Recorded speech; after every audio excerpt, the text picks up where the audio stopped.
ಎಲ್ಲರಿಗೂ ನಮಸ್ಕಾರಗಳು. ನಾನಿವತ್ತು ಮಾವಿನಕಾಯಿ ಉಪ್ಪಿನಕಾಯಿ ಮಾಡೋದು ಹೇಗೆ ಅಂತ ತೋರಿಸ್ತಾ ಇದ್ದೀನಿ. ಮಾವಿನಕಾಯಿ ಉಪ್ಪಿನಕಾಯಿ ಮಾಡೋಣ ಬನ್ನಿ. ಹೇಗೆ ಮಾಡೋದು ಅಂತ ತೋರಿಸ್ತೀನಿ. ಇವಾಗ ನಾನಿಲ್ಲಿ ಹುಳಿ ಮಾವಿನಕಾಯಿ ಅಂದರೆ ಈ ಥರ ಹುಳಿ ಮಾವಿನಕಾಯಿನ ಅರ್ಧ kg ಹುಳಿ ಮಾವಿನಕಾಯಿ ತೊಗೊಂಡಿದ್ದೀನಿ. ಅದು ಕಾಯಾಗಿರಬೇಕು. ಅದನ್ನು ಈ ಥರ ಚೆನ್ನಾಗಿ ಕಟ್ ಮಾಡಿ ಇಟ್ಕೊಂಡಿದ್ದೀನಿ. ಚಿಕ್ಕ ಚಿಕ್ಕದಾಗಿ ಪೀಸ್ ಮಾಡಿ ಇಟ್ಕೊಂಡು ಅದಕ್ಕೆ ನಾನು ಇವಾಗ ಕಲ್ಲುಪ್ಪು ಹಾಕ್ತಾಯಿದ್ದೀನಿ. ಕಲ್ಲುಪ್ಪನ್ನ ಹಾಕಿ ಒಂದು 2-3 ಅವರು ನಾನು ಮ್ಯಾರಿನೇಟ್ ಮಾಡೋಕ್ಕೆ ಇಡಬೇಕು. ಅದಕ್ಕೆ ಇವಾಗಲೇ ಕಲ್ಲುಪ್ಪನ್ನ ಹಾಕಿ ಅದನ್ನು ಚೆನ್ನಾಗಿ ಮಿಕ್ಸ್ ಮಾಡಬೇಕು. ಮಿಕ್ಸ್ ಮಾಡೋ ಟೈಮಲ್ಲಿ ಕೈ ಯೂಸ್ ಮಾಡಬಾರ್ದು, ಸ್ಪೂನಲ್ಲೇ ಯೂಸ್ ಮಾಡಬೇಕು. ಮತ್ತು ಯಾವುದೇ ರೀತಿ ನೀರೆಲ್ಲ ಹಾಕಬಾರ್ದು, ನೀರು ಟಚ್ ಆಗಬಾರ್ದು ಮತ್ತು ಕೈಯೆಲ್ಲ ಟಚ್ ಆಗಬಾರ್ದು. ತುಂಬ ದಿನ ಸ್ಟೋರ್ ಮಾಡಿ ಇಟ್ಕೋಬೇಕು ಅಂತ ಅಂದರೆ ಈ ಥರ ಮಿಕ್ಸ್ ಮಾಡೋಕ್ಕೆ ಸರಿ ಹೋಗಿಲ್ಲ ಅಂದರೆ ಫೈನಲಿ ಈ ಥರ ಮಿಕ್ಸ್ ಮಾಡ್ಕೊಳ್ಳಿ. ಎಲ್ಲ ಚೆನ್ನಾಗಿ ಮಿಕ್ಸ್ ಆಗಿದೆ ಅಂತ ನಿಮ್ಗೆ ಅನ್ಸಿದ ಮೇಲೆ ಅದನ್ನು 1-2 ಅವರ್ ಮ್ಯಾರಿನೇಟ್ ಮಾಡೋಕ್ಕೆ ಇಡಬೇಕು. ಒಬ್ಬೊಬ್ಬರು 1 ಡೇ ಫುಲ್ ಇಡ್ತಾರೆ, ನಾನು 2 ಅವರ್ ಇಡ್ತಾಯಿದ್ದೀನಿ. ನೋಡಿ ಇವಾಗ ಈ ಥರ ಉಪ್ಪೆಲ್ಲ ಇಟ್ಕೊಂಡು ಚೆನ್ನಾಗಿ ಮ್ಯಾರಿನೇಟ್ ಆಗಿದೆ. ಇದನ್ನು ನಾನು ಉಪ್ಪು ಇಟ್ಕೊಂಡು ಬಿಟ್ಟಿರೋಂಥ ನೀರನ್ನೆಲ್ಲ ತೆಗೆದು ಸಪ್ರೇಟ್ ಮಾಡಿ ಒಂದು ಪಾತ್ರೆಗೆ ಹಾಕಿ ಇಟ್ಕೊಂಡಿದ್ದೀನಿ. ಇವಾಗ ಇದಕ್ಕೆ ಬೇಕಾಗಿರೋಂಥ ಮಸಾಲೆನ ರೆಡಿ ಮಾಡ್ಕೊಂಡಿದ್ದೀನಿ. ಅದಕ್ಕೆ ಏನೇನು ಹಾಕಿದ್ದೀನಿ ಅಂದರೆ ಸಾಸಿವೆ, ಜೀರಿಗೆ ಮತ್ತು ಮೆಂತ್ಯನ ಸ್ವಲ್ಪ ಫ್ರೈ ಮಾಡಿ ಈ ಥರ ಪೌಡ್ರ್ ಮಾಡಿ ಇಟ್ಕೊಂಡಿದ್ದೀನಿ. ಇವಾಗ ನಾನು ಉಪ್ಪಿನಕಾಯಿ ಮಾಡೋದಕ್ಕೆ ಒಂದು ತವಾಗೆ 1-2 ಬಟ್ಲಷ್ಟು ಆಯಿಲ್ ಹಾಕ್ಕೊಂಡಿದ್ದೀನಿ. ಅದಕ್ಕೆ ಒಗ್ಗರಣೆಗೆ ಸಾಸಿವೆ ಹಾಕ್ತಾಯಿದ್ದೀನಿ. ಸಾಸಿವೆ ಚೆನ್ನಾಗಿ ಸಿಡಿದ ಮೇಲೆ ಚೆನ್ನಾಗಿ ಸಿಡಿಬೇಕು, ಇಲ್ಲಾಂದರೆ ಚೆನ್ನಾಗಿ ಅನಿಸಲ್ಲ. ಎಣ್ಣೆ ಚೆನ್ನಾಗಿ ಕಾಯಿಸ್ಕೊಂಡು ಸಾಸಿವೆ ಚೆನ್ನಾಗಿ ಸಿಡಿದ ಮೇಲೆ ಬೆಳ್ಳುಳ್ಳಿನ ಸಿಪ್ಪೆ ತೆಗೆದು ಈ ಥರ ಇಟ್ಕೊಂಡಿದ್ದೀನಿ ನಾನು.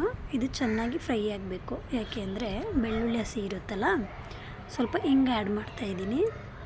ಹಿಂಗು, ಬೆಳ್ಳುಳ್ಳಿ, ಸಾಸಿವೆ ಚೆನ್ನಾಗಿ ಫ್ರೈ ಆಗಬೇಕು. ಬೆಳ್ಳುಳ್ಳಿ ಹಸಿ ಸ್ಮೆಲ್ ಇರುತ್ತಲ್ಲ, ಹಸಿ ಎಲ್ಲ ಹೋಗಿ ಚೆನ್ನಾಗಿ ಫ್ರೈ ಆದಮೇಲೆ ಇದಕ್ಕೆ ಫಸ್ಟು ಸ್ಟವ್ ಆಫ್ ಮಾಡ್ಕೋಬೇಕು. ಸ್ಟವ್ ಆಫ್ ಮಾಡಿಕೊಂಡು ಹಚ್ಚ ಖಾರದ ಪುಡಿ ಇರುತ್ತಲ್ಲ, ಹಚ್ಚ ಖಾರದ ಪುಡಿನ ನಿಮ್ಗೆ ಎಷ್ಟು ಬೇಕೋ ಅಷ್ಟು ಹಾಕ್ಕೊಳ್ಳಿ. ನಾನು ಓನ್ಲಿ 1 ಸ್ಪೂನ್ ಹಾಕ್ತಾಯಿದ್ದೀನಿ. ಸ್ಟವ್ ಆಫ್ ಮಾಡ್ಕೊಂಡು ಹಾಕ್ಕೊಂಡ್ರೆ ಚೆನ್ನಾಗಿ ಕಲರ್ ಬಿಡುತ್ತೆ. ಸ್ಟವ್ ಆಫ್ ಮಾಡದೆ ಹಾಕ್ಕೊಂಡ್ರೆ ಖಾರದ ಪುಡಿಯೆಲ್ಲ ಸ್ವಲ್ಪ ಕಲರ್ ಒಂದು ಸ್ವಲ್ಪ ಬ್ಲ್ಯಾಕ್ ಥರ ಆಗಿಬಿಡುತ್ತೆ.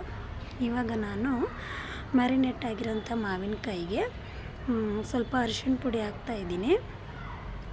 ಆವಾಗಲೇ ಮಾಡಿಟ್ಕೊಂಡಿದ್ನಲ್ಲ ಮಸಾಲ, ಅದನ್ನು ಹಾಕ್ತಾಯಿದ್ದೀನಿ.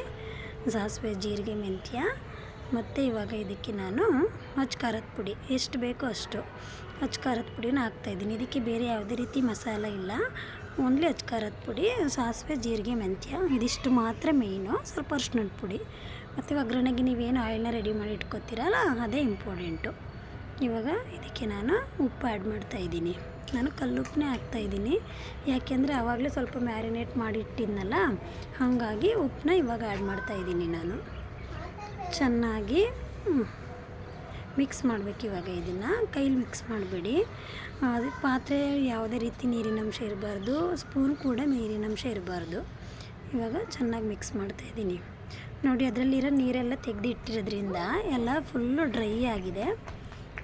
ನೋಡಿ ಮಿಕ್ಸ್ ಮಾಡಬೇಕಾದ್ರೆ ಯಾವುದೇ ರೀತಿ ನೀರಿನಂಶ ಕಾಣ್ತಾ ಇಲ್ಲ. ಚೆನ್ನಾಗಿ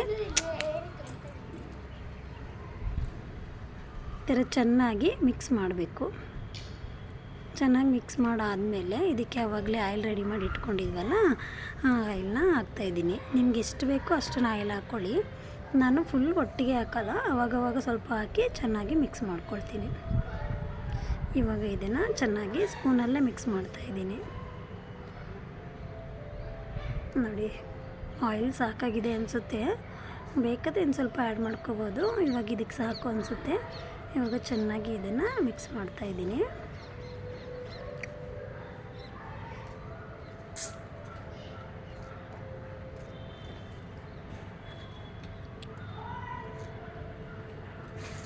ಫೈನಲಿ ಒಂದು ಸರಿ ಈ ಥರ ಚೆನ್ನಾಗಿ ಎಲ್ಲ ಮಿಕ್ಸ್ ಆದಮೇಲೆ ನಿಮಗೆ ಖಾರದ ಪುಡಿ ಸಾಕಾಗಿಲ್ಲ ಅನಿಸಿದ್ರೆ, ಸಾಲ್ಟ್ ಸಾಕಾಗಿಲ್ಲ ಅನಿಸಿದ್ರೆ ಸ್ವಲ್ಪ ಆ್ಯಡ್ ಮಾಡ್ಬೋದು.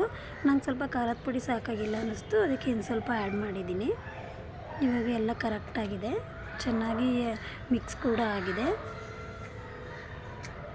ಒಂದ್ಸಲಿ ಫೈನಲಿ ಈ ಥರ ಇನ್ನೊಂದು ಸರಿ ಈ ಥರ ಮಿಕ್ಸ್ ಮಾಡಿಬಿಟ್ರೆ ಅಲ್ಲಿ ಯಾವಾಗ ಸ್ವಲ್ಪ ಮಿಕ್ಸ್ ಆಗಿಲ್ಲ ಅಂದ್ರೂ ಕ್ಲಿಯರಾಗಿ ಮಿಕ್ಸ್ ಆಗಿಬಿಡುತ್ತೆ. ಇದನ್ನು ಇವಾಗ 1-2 ಅವರ್ ಅಷ್ಟೇ ನಾನು ಮ್ಯಾರಿನೇಟ್ ಆಗೋಕ್ಕೆ ಬಿಡ್ತೀನಿ. ನೋಡಿ ಇವಾಗ ಚೆನ್ನಾಗಿ ಮ್ಯಾರಿನೇಟ್ ಆಗಿದೆ. ಮ್ಯಾರಿನೇಟ್ ಆಗಿ ಆಯಿಲ್ ಕೂಡ ಚೆನ್ನಾಗಿ ಬಿಟ್ಕೊಂಡಿದೆ. ಇವಾಗ ನಾನು ಇದನ್ನು ಒಂದು ಗ್ಲಾಸ್ ಜಾರ್ಗೆ ಹಾಕಿ ಇಡ್ತಾ ಇದ್ದೀನಿ. ಯಾಕೆಂದರೆ ತುಂಬ ದಿನ ಸ್ಟೋರ್ ಮಾಡೋದಲ್ವ, ಪ್ಲಾಸ್ಟಿಕ್ ಡಬ್ಬ ಬೇರೆ ಯಾವುದೆಲ್ಲಾದರೂ ಹಾಕಿದ್ರೆ ಹಾಳಾಗಿಬಿಡುತ್ತೆ. ಹಾಗಾಗಿ ನಾನು ಪ್ಲಾಸ್ಟಿಕ್ ಜಾರ್ಗೆ ಹಾಕ್ತಾಯಿದ್ದೀನಿ. ತುಂಬ ಚೆನ್ನಾಗಿ ಬಂದಿದೆ, ಕಲರ್ ಕೂಡ ತುಂಬ ಚೆನ್ನಾಗಿ ಕಾಣ್ತಾ ಇದೆ. ನೀವು ಕೂಡ ನಿಮ್ಮ ಮನೇಲಿ ಟ್ರೈ ಮಾಡಿ. ತುಂಬ ಈಸಿ, ಇನ್ಸ್ಟಂಟು, ತುಂಬ ಟೈಮ್ ಕೂಡ ತಗೊಳ್ಳಲ್ಲ. ತುಂಬ ಚೆನ್ನಾಗಿದೆ. ಯಾರೆಲ್ಲ ನನ್ನ ಯೂಟ್ಯೂಬ್ ಚಾನಲ್ ನೋಡ್ತಾ ಇದ್ದೀರಾ ಪ್ಲೀಸ್ ಸಬ್ಸ್ಕ್ರೈಬ್ ಮಾಡಿ, ಫಾಲೋ ಮಾಡಿ. ಎಲ್ಲರಿಗೂ ತುಂಬ ಧನ್ಯವಾದಗಳು. Thank you.